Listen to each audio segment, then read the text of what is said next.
பத்யுஸ்ரீயः பிரசாதேன பிராப்த சார்வஜ்ஞ சம்பதம் பிரபன்னஜன கூட்டஸ்தம் பிரபத்யே ஸ்ரீ பராங்குஷம். பகவானாலே மயர்வர மதிநலம் அருளப்பெற்ற ஆழ்வார்களுக்குள் தலைவராக கொண்டாடப்படுபவர் காரிமாறன் ஷடகோபன் என்று அழைக்கப்படக்கூடிய நம்மாழ்வார். பகவானே அவரை நம் ஆழ்வார் என்று ஆசையோடு அபிமானித்து அழைத்தாராம். அதனால் அவருக்கு இன்றளவும் நம்மாழ்வார் நம்மாழ்வார் என்கிற பெயர் பிரசித்தமாக காணப்படுகிறது.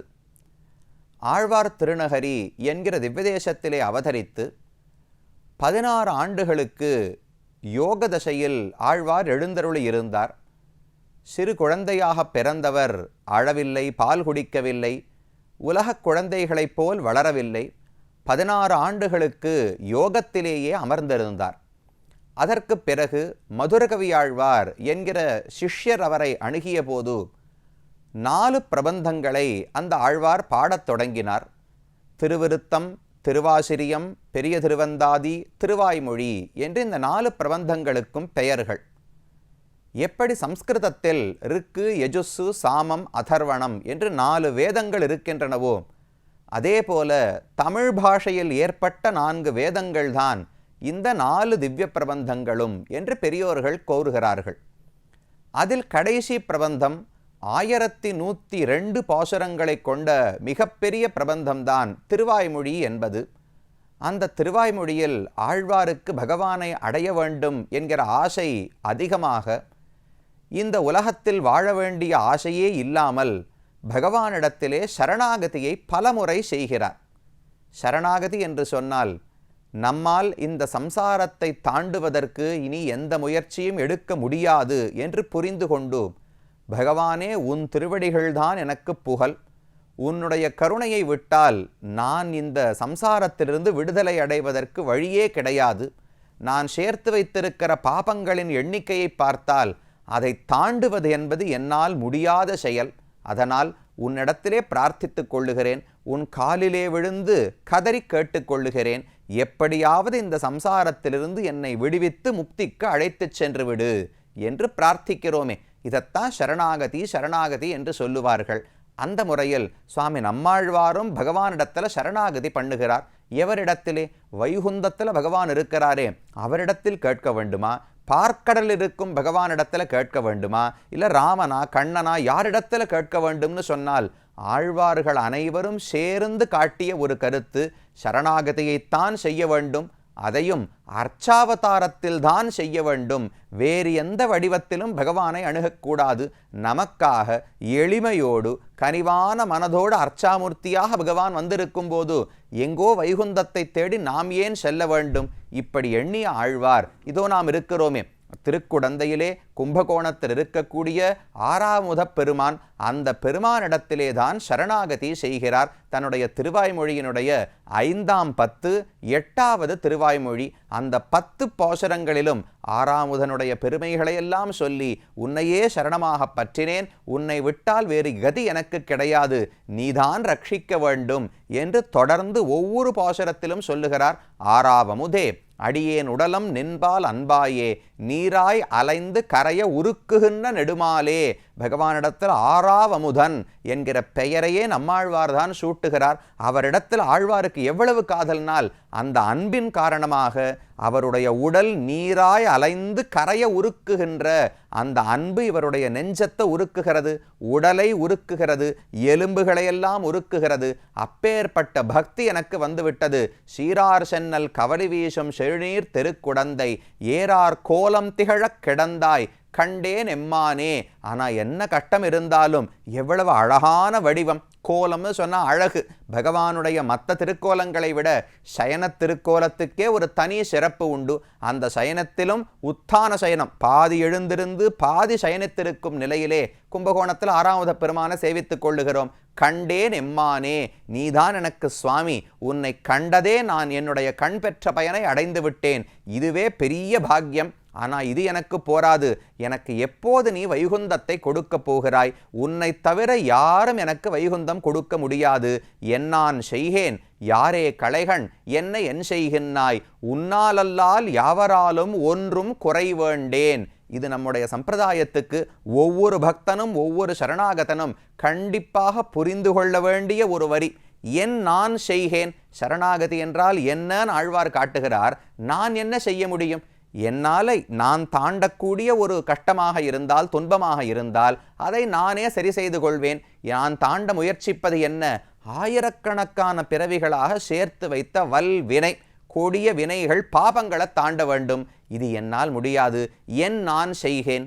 சரி, நீராக தாண்ட வேண்டாம். இதை இந்திரன், சந்திரன், குபேரன், யாரோ தெய்வங்கள் இருக்கிறார்களே, அவர்களிடத்துல கேட்டு பார்க்கலாம். என்னால் யாரே களைகண், அவர்களும் என்னை போல சம்சாரத்தில் சிக்கி தவித்து கொண்டிருக்கிறார்கள்.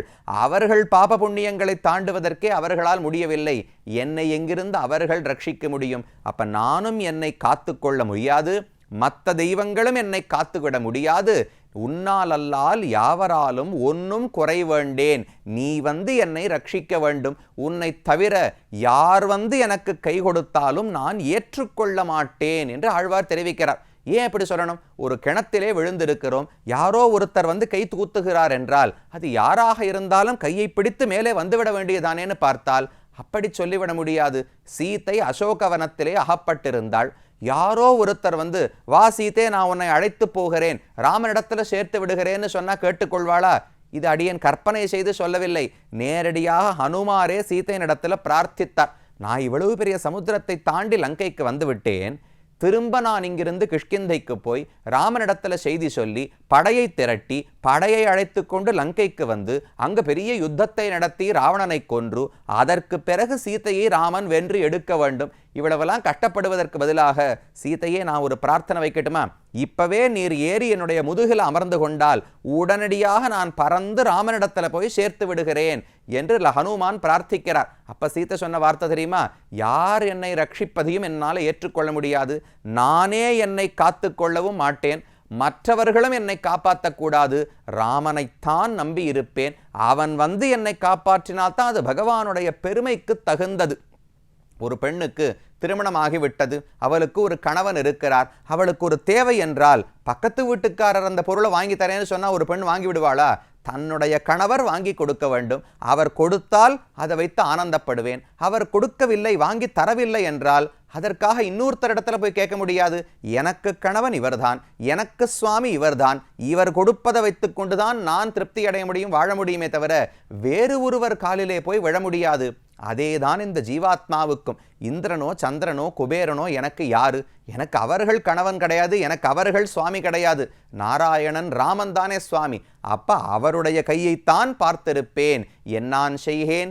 யாரே களைகண் என்னை என் செய்கின்னாய் உன்னாலல்லால் யாவராலும் ஒன்னும் குறைவேண்டேன் என்று இந்த ஆறாமத பெருமானை பார்த்து நீதான் செய்ய வேண்டும், நீதான் எனக்கு சரண் என்று தெரிவிக்கிறார். சரி, அப்ப என்ன வேண்டும்? நான் எதுவுமே செய்யாவிட்டால் பகவான் ஏன் கொடுக்க வேண்டும்?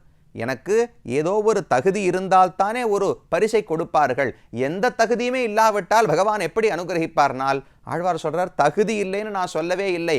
அழுவன் தொழுவன் ஆடி காண்பன் பாடி அலத்துவன் தழுவல் வினையால் பக்கம் நோக்கி நாணிக் கவிழ்ந்திருப்பன். பகவானே, எனக்கு ஒரே ஒரு தகுதி தான் இருக்கு. வைகுந்தம் போவதற்கு கர்மயோகம், ஞானயோகம், பக்தி யோகம் எதையும் நான் செய்யவில்லை. ஆனால் ஆசை மட்டும் மனசுல நிறைய இருக்கு. பகவான் நம்மிடத்துல எதிர்பார்ப்பது ஆசையை மட்டும்தான். மற்றபடி நீ முயற்சி பண்ணியா, 10 நாள் பட்டினி கிடந்தாயா, விடாம விரதம் இருந்தாயா, ஏதான நோன்புகள் நோற்றாயா, இதையெல்லாம் பகவான் எதிர்பார்த்து மோட்சம் கொடுப்பது கிடையாது. சரணாகதனிடத்தில் அவர் எதிர்பார்ப்பது ஒன்னே ஒன்று, என்னை அடைய வேண்டும் என்கிற ஆசை கரை புரண்டு இருக்கிறதா? அதைத்தான் ஆழ்வார் காட்டுறார். அழுவன், உன்னை அடைய முடியவில்லையேன்னு நான் எப்பொழுதும் அழுது கொண்டிருக்கிறேன். தொழுவன், எப்படியாவது உன்னை எனக்கு கொடுன்னு உன்னிடத்திலே கெஞ்சுகிறேன். அழுவன் தொழுவன் ஆடிக்காண்பன் பாடி அலற்றுவன். திடீர்னு பகவானுடைய நல்ல நினைவு வந்தால் எழுந்து ஆழ்வார் கூத்தாடத் தொடங்கி விடுவாராம். அவனை பற்றி பாடத் தொடங்குவாராம், நாமசங்கீர்த்தனம் பண்ணுவாராம். உடம்பு தளர்ந்து போயிடும், திரும்ப கீழ் விழுந்து மயக்கமாக விழுந்து விடுவேன். இப்படியே தொடர்ந்து உன்னையே ஆசைப்பட்டு கொண்டிருக்கிறேன், நீதான் என்னை அனுகிரகிக்க வேண்டும் என்று ஆழ்வார் இந்த பாசுரங்களிலே பிரார்த்திக்கிறார். களைவாய் துன்பம் களையாதொழிவாய் களைகண் மற்றிலேன் வளைவாய் நேமி படையாய் குடந்தை கிடந்த மாமாயா தளரா உடலம் எனதாவி சரிந்து போம்போது இளையாது உனதாள் ஒருங்க பிடித்து போத இசனியே. நமக்கெல்லாம் இருக்கிற பிரார்த்தனை ஆழ்வார் தெரிவிக்கிறார். பகவானே, எனக்கு எப்போ இந்த உடல் கைவிடும்னு எனக்கு தெரியாது. இந்த உடல் தளரா உடலம் எனது ஆவி சரிந்து போகும்போது இந்த உடலும் தளர்ந்து போய் மனசிலும் தைரியம் இல்லாமல் மரணம் ஏற்படும் தருவாய் வருமல்லவா, அந்த சமயத்தில் இளையாது உனத்தாள் ஒருங்க பிடித்து போத இசை நீயே, நீ அப்போ ஒரு அனுமதி கொடுக்க வேண்டும். என்னை யார் யார் காலிலோ தள்ளிவிடாமல் நரகத்துக்கோ ஸ்வர்க்கத்துக்கோ அனுப்பிவிடாமல் நீ என்னை பார்த்து உன்னுடைய வைகுந்தத்துக்கு அழைத்து கொண்டு போக வேண்டும். வளைவாய் நேமிப்படையாய். ஆழ்வார் குறிப்பா சக்கரத்தாழ்வாரை பற்றி பாடுறார். இந்த ஆறாமுத பெருமானுடைய சக்கரம் தானே கீழே சக்கரபாணி பெருமாள்னு பார்த்தோம். அப்ப ஆறாமுதனுடைய சக்கரத்துக்கு ஏற்றம் உண்டு. அதை கையில் வைத்திருக்கிறாயே, அதை கொண்டு என்னுடைய பாபங்களையெல்லாம் போக்கி நான் மரணமடையும் போது என்னை திரும்பவும் உலகத்தில் பிறக்க விடாமல் நீயே என்னை அழைத்து கொண்டு வைகுந்தத்துக்கு செல்ல வேண்டும் என்று ஆழ்வார் பிரார்த்திக்கிறார். அப்ப நாம் புரிஞ்சது என்ன, இந்த கும்பகோணத்துக்கு ஆழ்வார் பாடின பாசுரங்கள் சரணாகதியை காட்டுகின்றன. சரணாகதி என்றால் என் முயற்சியால் முக்தியடைய முடியாது, பகவானே உன் கருணையைத்தான் நான் எதிர்பார்த்திருக்கிறேன் என்கிற புரிதல் வர வேண்டும். அந்த புரிதலையும் நாமே ஏற்படுத்தி கொண்டோம் நினைக்கவே கூடாது. இதே பாசுரத்தை இதே பதிகத்தில் தெரிவிக்கிறார். இசைவித்து என்னை உன் தாளினை கீழ் இருத்தும் அம்மானே என்று ஆழ்வாருடைய பாசுரம். நான் பகவானை ஆசைப்பட்டு பிரார்த்தித்தேன், அவர் முக்தி கொடுத்தார் என்று கூட நினைக்கக்கூடாது. பகவானிடத்தில் ஆசையை நானாவா வளர்த்து கொண்டேன், அந்த ஆசையையும் பகவானே கொடுத்தார், அதை அவரே வளர்த்து கொடுத்தார்.